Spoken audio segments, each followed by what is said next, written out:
Okay, everybody. Last week we went over advanced pitching.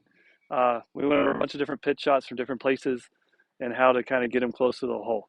So we're going to start here on the fairway, over a bunker to a really tucked pin, and see our options and how to approach this. So um, a normal pitch shot was just to kind of get the same distance back and through, not use a whole lot of wrist, and definitely get the body going through. Well, now all of a sudden, we want to get a little more height on it. We want to go ahead and get a little more spin on it.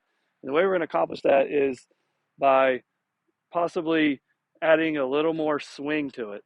Okay, so getting the club head to travel a little bit more wrist hinge, a little bit of wrist hinge through. If you can get this club to kind of get over top of your head, you're going to get some more height on it, and with a little more length, we're going to get a little more spin on it. So it's kind of controlling that length without over swinging or stalling out or stopping on it. So we go ahead and set up for this shot. Face is open, ball's in the front of my stance because I'm hitting a pitch, and I want to hit it slightly high. And we can just kind of slide up under that ball and get a lot of backspin on it.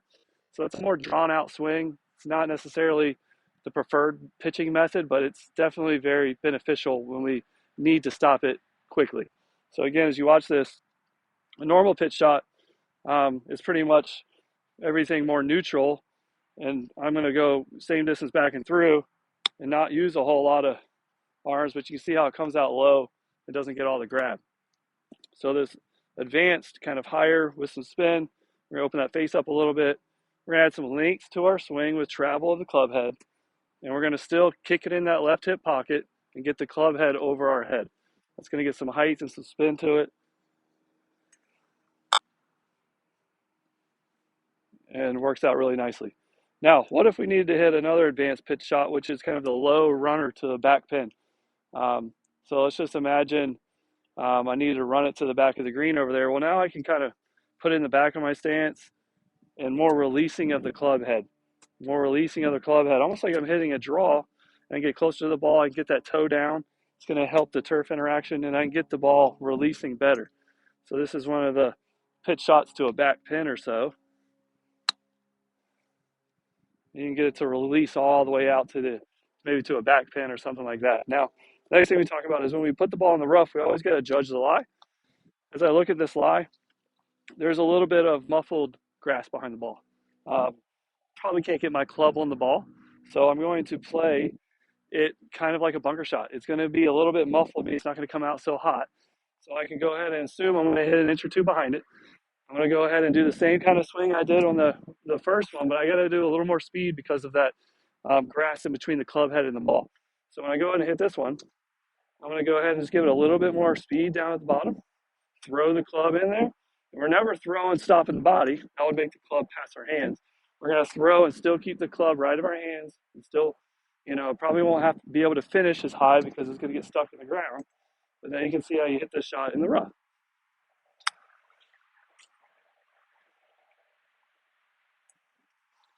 Now, sometimes if you're in the rough and you can get the club on the back of the ball, maybe that's a good lie.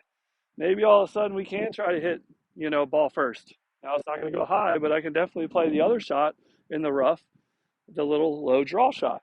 So I go back over here to the other side of the green. Now I put the ball really far back in my stance since I can get the club on the ball. It's a good lie, and I don't need as big of a swing. It's much more consistent to let it kind of run out.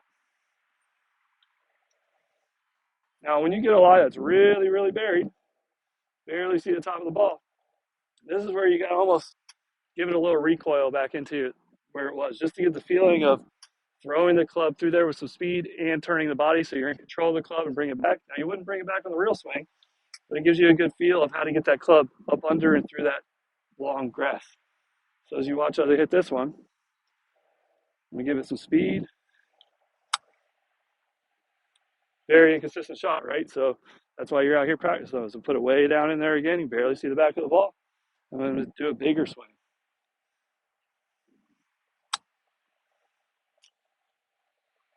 So I hope these kind of different types of pitch shots help you, and you can use them for all those tucked lies and those tough pins. Thank you for watching.